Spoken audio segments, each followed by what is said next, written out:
سلام علیکم چۆنی خاتون باشن خاتون چاکن زۆر سپاس باشی سۆزان خان چۆنن ئەم کاگ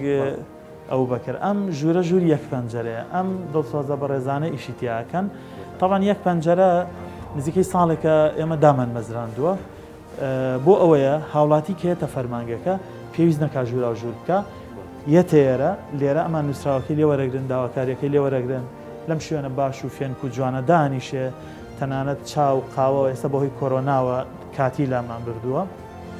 ئاو چاق قاوە نیسکافە بە ئیسراحەتی خۆی شتێگە خواتەوە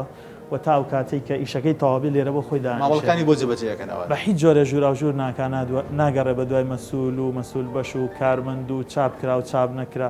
هەتا ئەو کاتەی مامەڵەکەی دەنەوە دەست تەمان ئەمە ئەرک و واجبە بۆ هەموو فەرمانگەکان بەرامبەر بە هاوڵاتی بە تایبەت بەرامبەر هاوڵاتی خانپێداویستی تایبەت کە ئێمە بە خۆشحاڵیەوە ئەوەمان بە سیستەم کردووە و خۆشحاڵم ئینشەڵا لە داهاتووشا بەردەوام